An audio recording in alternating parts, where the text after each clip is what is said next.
La abuela Mariana. En el pueblo de San Francisco, Campeche, se suscitaron innumerables historias que sorprendieron a la población, sobre todo en aquel periodo posterior a la conquista, donde empezaron a producirse muchos episodios inéditos en la región.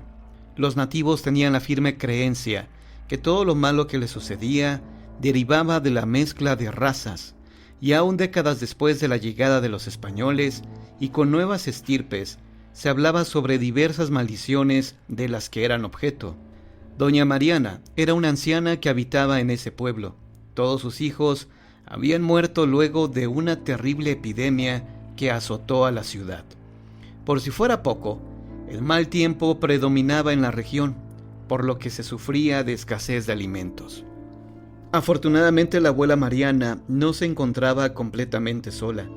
A la enfermedad había sobrevivido su nieto, un joven de piel morena que por necesidad y debido a la precaria situación por la que atravesaban, tuvo que dedicarse a la pesca.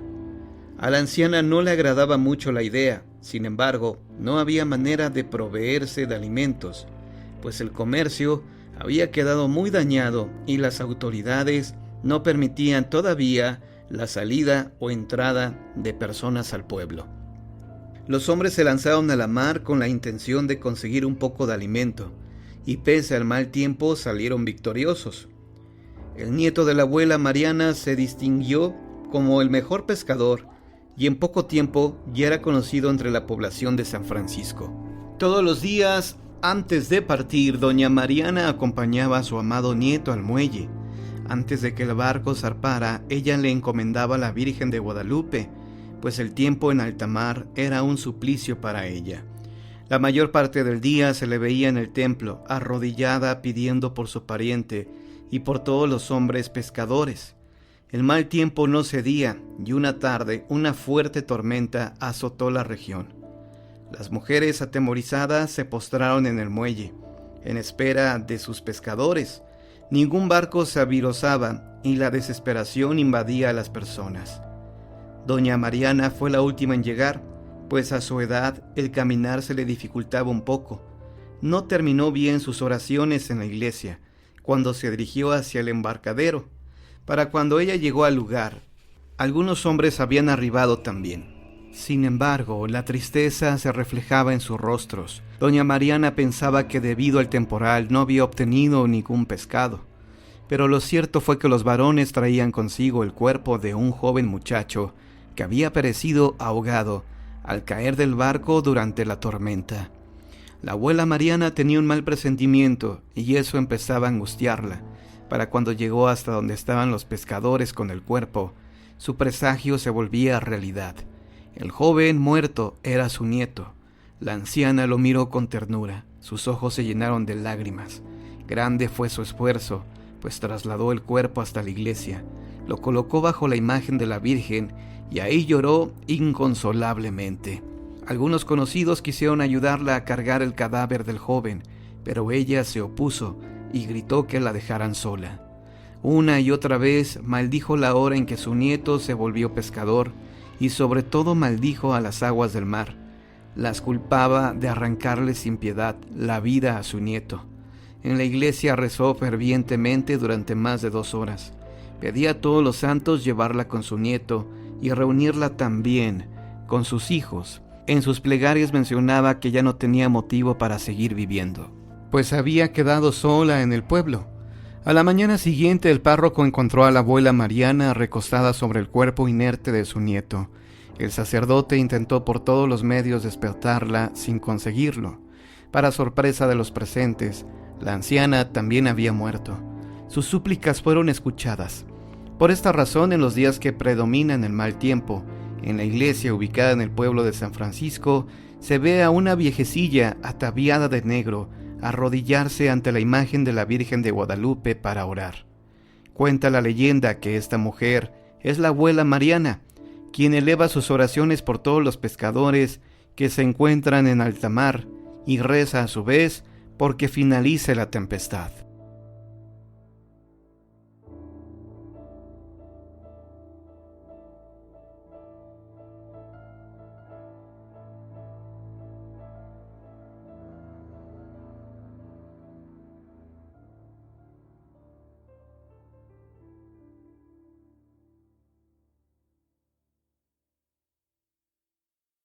Leyenda de la mano peluda de Puebla. El Monte de Piedad fue fundado por don Pedro Romero de Terreros, conde de la Regla, en el año de 1775 y ubicado en la Ciudad de México, con la única finalidad de ayudar a la gente necesitada, dándole un poco de dinero para que pudiera sobrellevar sus penas. Don Pedro Romero no era un hombre aprovechado, sino un hombre que protegía del mejor modo a los más pobres. De la misma manera era don Alejandro Ruiz Olavarrieta, quien también creó un Monte de Piedad, aunque éste lo hizo tiempo después en la ciudad de Puebla, en el año 1890. Pero como gente aprovechada siempre ha habido en este mundo, no faltaron aquellos que vieron en dicho acto noble la mejor manera de conseguir ganancias a costa de las necesidades de muchísimas personas. Y fue así como empezaron a abundar en el país negocios que dejaban a sus avariciosos dueños ganancias exorbitantes. Los fundadores de aquel tipo de negocios, llamados Montepíos, no encontraron mejores aliados que las autoridades que estaban al servicio del gobierno de Porfirio Díaz, quienes también se beneficiaban de una u otra manera otorgando permisos, licencias y toda clase de documentos legales que permitieran la apertura de semejantes fuentes de dinero. Pese a los inspectores que se encargaban de observar que todo se manejara con rectitud y estuviera en orden en las casas de empeño del Monte de Piedad, esto no era posible, ya que generalmente entregaban a los pobres muy poco dinero por sus bienes. También era frecuente que el producto nunca volviera a las manos de su legítimo propietario, porque los hábiles estafadores se quedaban con él con el pretexto de que el plazo había vencido, o daban por perdido el artículo por considerarlo de poco valor. Y obviamente, todo lo que no se devolvía llegaba a manos de quienes regenteaban dichos negocios de préstamo. Pero a pesar de esto, esta actividad crecía y crecía, mientras en las calles se iban fraguando las revueltas de la lucha revolucionaria. Horta Villa, uno de los hombres más ricos de la ciudad de Puebla de aquella época, que tenía tanto pelo en el cuerpo que parecía mono, era dueño de la casa comercial Villa, ubicada en la calle de Merino. Horta estaba casado con una mujer que hablaba de un modo tan torpe y atorado que todo el mundo le llamaba la gangosa. El señor Horta no era muy querido en esa ciudad, dada su prepotencia, y ese modo suyo de demostrar su riqueza, ostentándola de manera tan grosera como cubrirse los dedos de las manos con llamativos anillos de oro o colgarse piedras preciosas de todos los colores y tamaños. La historia se convierte en leyenda cuando el avaro Horta muere. No se sabe si la gente miente para oscurecer aún más la historia de este hombre o si realmente lo que aquí se narra sea verdad. Pero lo que sí es cierto es que actualmente la historia de la mano peluda se escucha en todos los rincones de México. Cuenta la leyenda que en el cementerio de San Francisco, de una tumba, cuando llega la medianoche, escapa únicamente la mano de los restos de la persona que ahí reposa. La mano, luego de traspasar la barda que rodea el cementerio, sale del camposanto y se dirige hacia las calles de Puebla, por donde la horrible mano peluda corre sobre los dedos y al encontrar a alguna persona se le trepa a la cara, le arranca los ojos y luego la ahorca. Enrique Cordero, quien juró y perjuró que tuvo la oportunidad de ver este hecho con sus propios ojos, escribió esta historia. Este hombre se distinguía por dos características muy singulares. Tenía los dientes saltones como de caballo y llevaba unos lentes de fondo de botella. Sin embargo, tenía un corazón muy noble, pues a pesar de que no nadaba en dinero, lo poco que poseía lo dedicaba a realizar obras de beneficencia. Era un hombre curioso, por lo que luego de conocer la historia, quiso saber por qué había una mano peluda corriendo por las calles poblanas durante la noche, de modo que fue con el sepulturero del cementerio de San Francisco para enterarse. El sepulturero le contó lo siguiente: todas las noches sale del sepulcro una mano y puede verse que en sus dedos lleva muchos anillos de piedras preciosas. En cuanto sale de la tumba, vuelve a sus presas, que generalmente son personas de malos sentimientos, y luego las persigue corriendo tras de ellas por las calles. Pero no solo es una mano, sino parte del brazo que lleva aún sangre negra y reseca que le da un aspecto espeluznante. Enrique, sin embargo, no sabía que el sepulturero, quien emitía una pestilencia por la boca que dejaba sin respiro al pobre escritor, le mentía. A pesar de todo, no se sintió satisfecho con la explicación del hombre, así que decidió investigar por su propia cuenta hasta llegar al fondo del asunto. Luego de averiguar por aquí y allá, empezó a atar cabos y llegó a la conclusión de que la misteriosa mano peluda, al parecer, había pertenecido a un hombre que en vida había gozado de muy buena situación económica y que ahora se vengaba de todos sus enemigos, asesinándolos después de perseguirlos en medio de la oscura noche. Para completar su investigación, Enrique se dirigió al depósito de cadáveres, donde prosiguió sus pesquisas y averiguó el nombre de las víctimas de la mano peluda. Y ¡oh sorpresa!, comenzó a hallar coincidencias entre ellos, cosa que hasta ese momento las autoridades que investigaban los crímenes no habían hallado.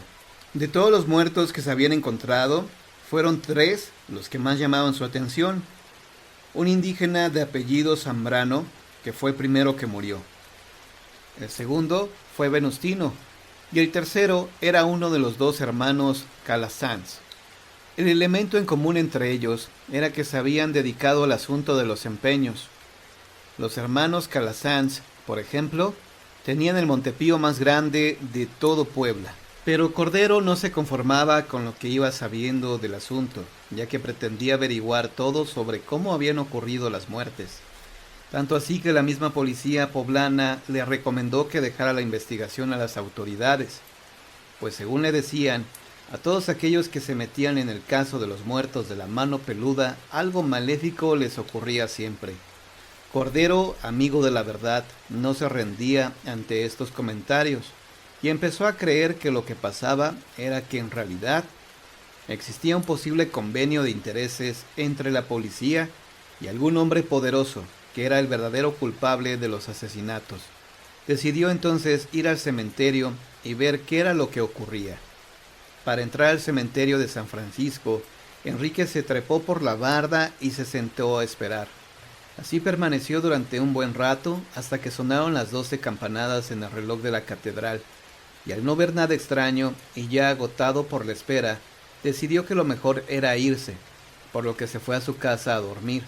Pero justo cuando iba a acostarse, escuchó en la ventana de su cuarto un ruido que poco a poco se hacía más audible. Parecía como si unas uñas desesperadamente estuvieran rasguñando el mosquitero de alambre. Cordero, valiente como era, no se asustó por aquella pequeñez. Pensó que se trataba de un pobre e indefenso murciélago atrapado en el mosquitero. Entonces se acercó a la ventana con la intención de liberar al animalito, pero nueva sorpresa. La que le saltó directamente a la cara fue la mano peluda que le dijo con voz sepulcral: «Te mataré por meterte en lo que no te importa, por tratar de delatarme. Morirás porque eres un mal hombre». Al mismo tiempo que la mano le gritaba, le apretaba el cuello para matarlo. Pero Enrique Cordero fue más hábil que su enemiga y atinó a decir con todo su esfuerzo: «No puedes hacerme daño, porque soy un hombre bueno». Y cuando terminó de pronunciar estas palabras, la mano peluda le soltó el cuello. La mano peluda, convencida de lo que Enrique decía, y en vista de que no podía matarlo, decidió sacarle los ojos para que ya no se metiera en lo que no le importaba. El hombre quedó con 2 huecos en la cara, de los que escurría mucha sangre. La mano se retiró del lugar dando grandes carcajadas. Enrique Cordero, entonces ya sin ojos, no pudo seguir trabajando, por lo que decidió que sería mejor refugiarse en un convento y dedicarse a la meditación y a la oración por el resto de su vida. Los rumores que en torno a la mano peluda corrían eran que ésta pertenecía a un alma en pena que estaba castigada por haber despojado a mucha gente pobre de sus bienes, razón por la cual un gran número de personas pretendieron cazarla con la intención de apoderarse de las riquezas de este extraño. También se decía que la mano peluda era el ánima del que en vida regenteara el Montepío de la calle Merino, la casa comercial de los Villa, y que por haber desvalijado a tanta gente pobre, estaba condenada a penar. Fue precisamente esta ignorancia la que hizo que la mano peluda escapara de las cadenas del cementerio de San Francisco. Y era tanto el fervor que ocasionaba la mano que muchos sacaban beneficio del asunto, asegurando que la habían visto u oído, o incluso que habían hablado con ella. Sea como fuera, la mano peluda huyó y por mucho tiempo no se supo de ella. Pero tiempo después algo grave sucedió en la ciudad de Puebla. Una noche el segundo de los hermanos Calasanz se encontraba cerrando la casa de empeño del Portalillo, acompañado por 2 guardaespaldas que cuidaban de él mientras cerraba, para que nadie pudiera asaltarlo. Poco antes de que llegara a su casa, cerca del palacete, ubicado entre la Pinacoteca Virreinal y el Teatro Principal, se escuchó un grito: ¡Auxilio! ¡Auxilio!, al que siguió inmediatamente un triste quejido. Calasanz y sus guardaespaldas llegaron al final del callejón y se encontraron a un hombre tirado en el suelo, que entre llantos se lamentaba diciendo: la mano peluda regresó, me atacó.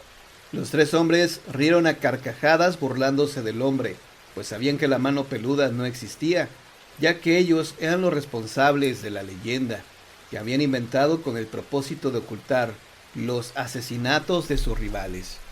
Llegaron pues a la casa de Calasanz y ahí festejaron el asunto comiendo y bebiendo. Estaban tan contentos y alegres que casi no escucharon unos ruidos afuera de la casa. Pero el ruidillo, que en un principio no era muy intenso, poco a poco iba en aumento. ¡Ah, ratas cochinas!, exclamó Calasanz, mientras el sonido había cambiado de lugar y provenía de la puerta principal. El guardaespaldas, que parecía más fuerte, alistó su arma y fue a ver qué pasaba. Abrió entonces la puerta. Un brazo amputado, ensangrentado y peludo apareció a sus pies. Al principio, al guarura solo le produjo un asco horrible, pero al ver a la mano con tantos anillos que parecían muy finos, el asco desapareció y decidió recogerla y mostrársela a los otros 2 hombres. «Miren», dijo a los 2, «alguien aventó esta porquería a la casa, y vean qué hermosos anillos».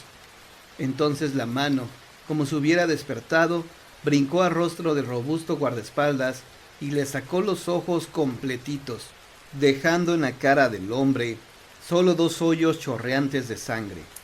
Los otros, al ver la escena, quedaron aterrados y llenos de pánico, y justo cuando el otro guardaespaldas iba a salir corriendo por la puerta para salvar su vida, sin importarle la de su patrón, la mano le brincó de igual manera y también le sacó los ojos.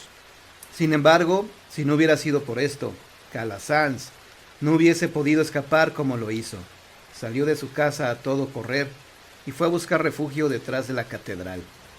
Todo Puebla pensaba que Calasanz había asesinado a sus 2 empleados, pero él negó todo y en realidad decía la verdad, pues no era el culpable de aquellos 2 crímenes. Lo primero que hizo Calasanz fue vender cuanto poseía y luego se fue a vivir a Atlisco para llevar una vida totalmente consagrada a la misericordia. Durante un buen tiempo, los hermanos Calasanz, antes de dormir, no dejaron de revisar toda la casa. Pedían por todos los medios que las puertas y ventanas permanecieran cerradas toda la noche, y además daban monedas a los pobres para que la mano peluda no se les apareciera.